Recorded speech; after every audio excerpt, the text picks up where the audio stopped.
В эфире новости, в студии Анастасия Кобызева. Здравствуйте. Вот главные темы. Михаил Мишустин поддержал предложение Айсена Николаева о продлении на Дальнем Востоке механизма выравнивания тарифов на электроэнергию.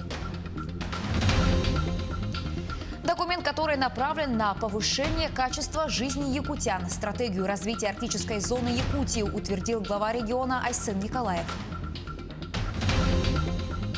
Якутск может остаться без общественного транспорта. Руководители автобусных маршрутов бьют тревогу. В чем причина?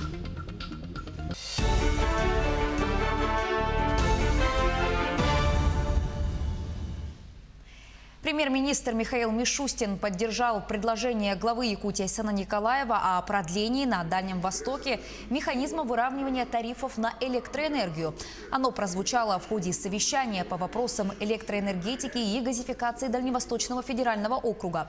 Руководитель региона сообщил, что если этот механизм не будет продлен, то в арктической зоне Якутии цены вырастут значительно. По словам Айсена Николаева, по крайней мере, этот шаг позволит избежать кратного роста цен на водоснабжение и водоотведение и более чем на 60% на услуги по теплу. Михаил Мишустин пообещал, что этот вопрос правительство страны рассмотрит в самое ближайшее время. Стратегию развития арктической зоны Якутии утвердил глава региона Айсен Николаев. Документ нацелен на повышение качества жизни якутян, проживающих в арктических районах. Социально-экономическое развитие Арктики будет строиться по 5 векторам развития – социальному, промышленному, транзитному, экологическому и инновационному. Все это подразумевает модернизацию аэропортов, развитие малой авиации, восстановление регулярного судоходства по Северному морскому пути, строительство дорог, возведение социальных и инфраструктурных объектов, сохранение традиционного уклада жизни северян, развитие образования и медицины. Еще одно важное направление – развитие научного потенциала. Речь идет о создании научного образовательного центра «Север. Территория устойчивого развития» и формировании в поселке Тикси Международного центра научных исследований.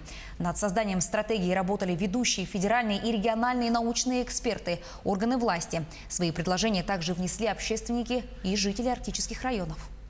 Важнейшим сейчас стимулом для развития Арктики является развитие промышленности. Мы видим, что здесь ряд проектов уже сегодня на стадии реализации. Это не только традиционная массовая промышленность, но и промышленность, связанная с добычей редкоземельных металлов. Есть интересные подходы к развитию нефтяной и газовой промышленности. При всем при этом мы должны четко придерживаться, я бы даже сказал, требований именно по соблюдению природоохранного законодательства, по сохранению экологии и среды обитания наших коренных народов Севера. Что мне понравилось в данном документе, то, во-первых, это стратегический документ. Он базовый, он основополагающий, он создает условия для развития, можно сказать, всех видов деятельности, всех сфер деятельности и так далее. Я как экономист выделил бы такой аспект, как методология проектного управления. Потому что в развитии экономики мы часто шатались, такой путь взять или другой путь взять и так далее. Здесь четко написано. Вот, например, какая-то цель ставится, определяются ресурсы, определяются сроки, риски, считается окупаемость программы, привлекаемые инвестиции. Это очень важно для республики и не только для самого региона, но еще для других регионов, которые учатся у передовых территорий, потому что Республика Саха является одним из лидирующих регионов России в плане правовом. Есть много примеров того, чему может республика научить своих коллег северных. Это очень важный документ, который наконец-то определяет приоритетные направления развития региона на практически 15 лет вперед. Среди таких направлений мне понравилось, что наконец-таки сказано о таком очень важном движении, как зеленой экономики, но в плане энергообеспечения северных регионов. Что касается тоже положительного для меня как эксперта и представителя научного сообщества, то это очень большой акцент на развитие транспорта. Для Момского района, я думаю, большое значение имеет, потому что Момский район на самом деле среди арктических районов значится как самый труднодоступный, потому что мы находимся в зависимости от транспортной зависимости. У нас только действует автозимник, и летнее время у нас только воздушное сообщение. Поэтому, я думаю, при развитии транспортного направления мы будем ставить вопросы о том, чтобы с Семиконского района через село Сосыр мы имели круглогодичное дорожное сообщение. Мы ожидаем все-таки развития новых направлений промышленности. Для этого еще одним хорошим стимулом будет строительство оптоволоконной сети Донабарского района. Это к концу 2023 года до РНХИ мы должны вот это дело решить. Поэтому с переходом новой интернет-связи, конечно, развитие района большой импульс будет. С сегодняшнего дня в Якутии разрешены занятия спортом на уличных площадках и стадионах, но при условии соблюдения дистанции между людьми не менее 4 метров. Также возобновляют работу тренажерные залы и фитнес-клубы, но только при соблюдении аналогичных норм социальной дистанции. Вместе с тем, остальные ограничения по коронавирусу на территории республики продлены до 28 августа. Минкультуры Якутии разрабатывает меры для возобновления работы кинотеатров республики. Частные кинотеатры, например, столичный «Синема-центр», «Азия», «Лена» и другие, в целом готовы встретить зрителей. Выполнены все предписания Роспотребнадзора, закуплены обеззараживающие лампы, антисептические средства, нанесена разметка. При этом есть угроза, что часть кинозалов, преимущественно в районах, может в ближайшее время не вернуться к работе. По словам первого заместителя министра культуры и духовного развития Якутии Владислава Левочкина, необходимо сделать все, чтобы кинозалы были открыты для зрителя. Ведь зачастую это самые популярные объекты культуры в селах и малых городах. Ведомство сегодня выявляет проблемные вопросы каждого муниципального кинозала, чтобы постепенно возвращать их к работе. В настоящее время около 30 регионов России возобновили кинопоказ. К сожалению, Якутия в число не входит, но это связано с тем, что в этих регионах уже объявлен третий этап снятия ограничений. К сожалению, у нас эпидемиологическая ситуация еще не настолько улучшилась. Мы в настоящее время проводим информационную работу с нашими кинопрокатчиками, с тем, чтобы они смогли воспользоваться необходимыми и мерами по поддержке. И, кроме того, мы в настоящее время информируем их обо всех требованиях, которые возлагаются на учреждения по обеспечению безопасности работников учреждений и посетителей. И надо сказать, что большинство из учреждений кинопроката готовы к тому, чтобы начать кинопоказ и обеспечить работников всеми необходимыми средствами. Еще 65 человек заболели COVID-19 в Якутии. Об этом сегодня сообщила заместитель руководителя регионального оперштаба республики Ольга Балабкина. По-прежнему больше всего инфицированных в Якутске 41 человек. Остальные случаи в районах республики: 9 в Верхневилюйском, по 4 в Алданском и Вилюйском, по 2 в Ленском и Нерюнгринском и по одному случаю в Горном, Мегино-Кангаласском и Мирнинском районах. Все контакты выявлены и изолированы. За минувшие сутки зарегистрирован 1 летальный случай. 23 очага природных пожаров потушили в Якутии за минувшие сутки. Площадь пожаров уменьшилась на 20 тысяч гектаров. Сложная обстановка сохраняется на территориях Верхоянского, Мирнинского, Среднеколымского, Тампонского и Усть-Алданского районов, где зарегистрировано 40 очагов. Все превентивные мероприятия по противопожарной защите населенных пунктов выполнены. Об этом сообщил начальник Главного управления МЧС России по Якутии Павел Гарин. На тушение лесных пожаров за сутки привлекались 375 человек и 77 единиц техники. Отмечается также, что задымленности из-за пожаров на территории Якутии не прогнозируется в связи с осадками. Синоптики прогнозируют заморозки на территории Якутии в ближайшие 3 дня на западе Вилюйской группы районов и западе центральных районов региона. Ожидаются температуры от 0 до -2 градусов. В выходные на севере и западе республики небольшие и умеренные дожди. Ночью и утром местами с мокрым снегом. В южных районах кратковременные дожди, местами ливни, грозы. Температура ночью до +8 градусов, в низинах до -2. В северной части до -7. Осенний сезон охоты на пернатую дичь начнется в Якутии уже завтра. Отмечу, что летне-осенняя охота по группам улусов делится на болотно-луговую дичь и боровую дичь. Охота разрешена до 20 октября. Всех охотников призываю соблюдать правила охоты. Во всех территориальных подразделениях Министерства экологии осуществляется выдача разрешений. В городе Якутске выдача разрешения осуществляется в 3 пунктах. Это Якутским комитетом Госэконадзора на 202 микрорайоне, корпус 18/2, дирекции биологических ресурсов на улице Свердлова, 14 и проспекте Ленина, 22. Первый набор вахтовиков-якутян готов вылететь на Чаиндинское месторождение. Перед отъездом всех рабочих поместили на 2 недели в обсерватор. Это обязательное требование работодателей в рамках недопущения распространения коронавирусной инфекции. До конца этого года на производство приедут еще более 200 рабочих. За 2 года на Чаиндинское нефтегазоконденсатное месторождение планируют трудоустроить 800 человек из числа местного населения.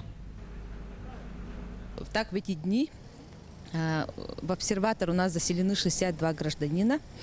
Они прошли медосмотр, все документы у них проверены, и они готовятся к вылету на Чаиндинское нефтеконденсатное месторождение для трудоустройства. Также в эти дни идет сбор материалов, сбор документов для дальнейшего трудоустройства. Так, в начале сентября мы планируем организовать трудоустройство более 100 человек. В настоящее время решается вопрос с обсерватором. На протяжении 23 лет акционерная компания «Алроса» выплачивает дивиденды районам Алмазной провинции.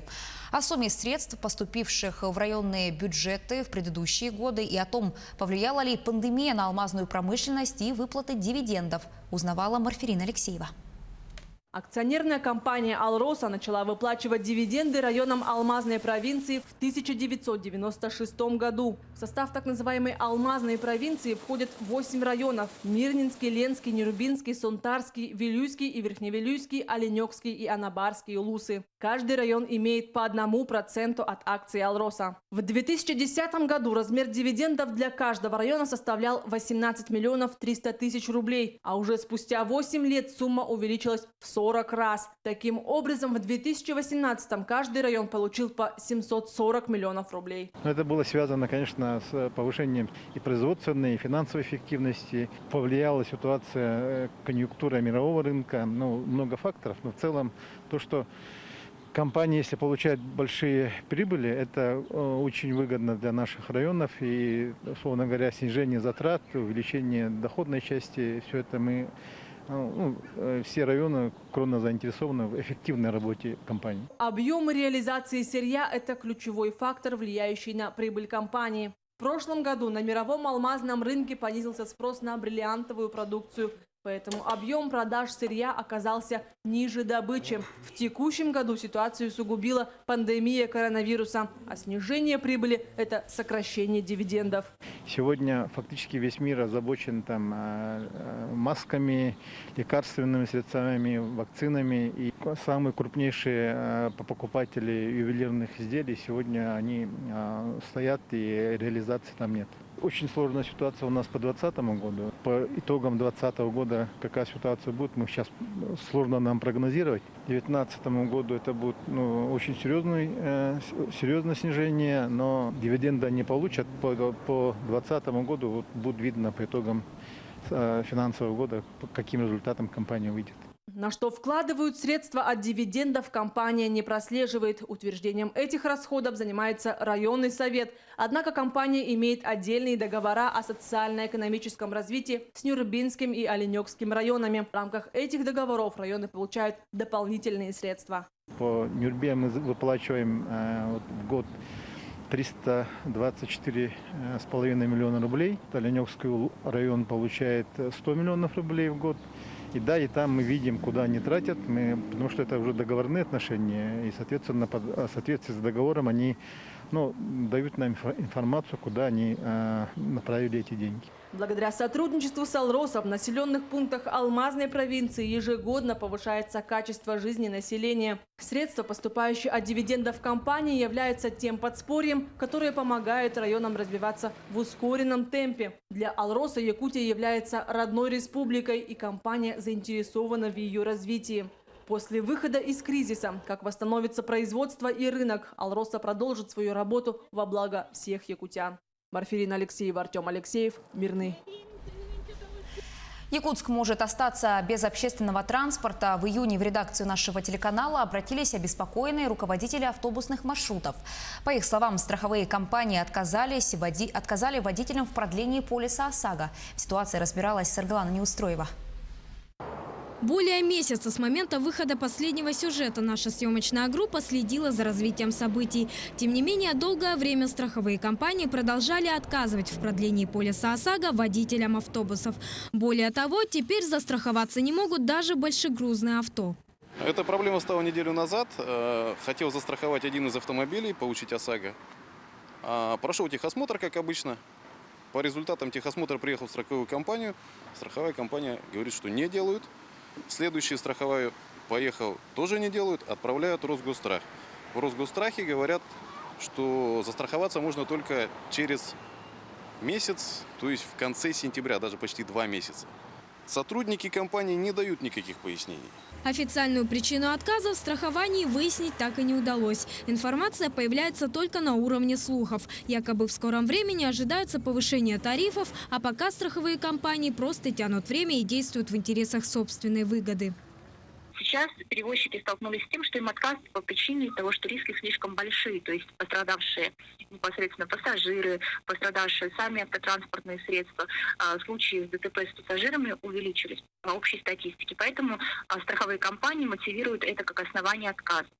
Отказ, заявленный в устном порядке, не является правовым. То есть необходимо требовать выдачу именно письменного отказа, в котором мотивировано со ссылками на нормы права обозначено, почему ваше автотранспортное средство, будь это автобус или грузовой автомобиль, отказываются страховать. То есть чем это мотивировано? Страховщик не вправе отказать в заключении договора обязательного страхования владельцу транспортного средства. Если вы не достигли договоренности со страховой компанией и считаете, что ваши права нарушены, обратитесь с заявлением в интернет-приемную Банка России в электронном виде или направьте письменный запрос в отделение Банка России по адресу город Якутск, улица Кирова, 17. За необоснованный отказ в заключении договора ОСАГО в соответствии с федеральным законодательством для страховщиков предусмотрена административная ответственность. Очевидно, что неправомерность собственных действий начинают понимать и страховые компании. С недавнего времени водителям автобуса все же удалось сдвинуть дело с мертвой точки. Немножко пошли по другому пути. Мы стали заполнять заявление, приложение 2 431 закона о договор страхования, заявление на страхование гражданской ответственности лиц, кто имеет транспортные средства, заполнили и отправили страховые компании по входящим сообщениям. С компании ВСК мне позвонили и сказали, что мои документы взяли на то, чтобы на регистрацию, и вот дальше жду от них ответа. Антон Марданов буквально проторил тропу для тех, кто оказался в подобной ситуации. А ведь пострадать могут не только предприниматели, но и обычные граждане. К счастью, дело, очевидно, подходит к концу. Слишком много внимания к себе привлекли те, кто ради наживы готовы пожертвовать общественным благополучием. Саргалана Неустроева, Григорий Николаев, Якутск. Якутянка Дарья Лаврова вошла в топ-5 на творческом этапе финала национального конкурса красоты «Миссис Россия». Дарья исполнила легендарную песню из репертуара Уитни Хьюстон. Завтра в концертном зале «Известия Холл» назовут имя обладательницы титула «Миссис Россия-2020». Победительница конкурса представит нашу страну на крупнейшем международном конкурсе «Миссис Ворлд». Дарья Лаврова выйдет на сцену под номером 46. Финал состоит из 4 этапов. Визитка, выход в купальниках, вечерних нарядах и национальных костюмах. Для меня это было очень волнительно, но тем не менее я ни разу не сделала шаг назад, я все время шла только вперед. Даже когда мне было очень страшно, я все равно шла вперед. Голосуем только один раз, он закончится как раз в день финала, поэтому усиленно голосуем. Дорогие мои, вместе мы сила. Я надеюсь, что мы все вместе осилим и сделаем большой прорыв. Наши корреспонденты продолжают следить за развитием событий. Оставайтесь на нашем телеканале.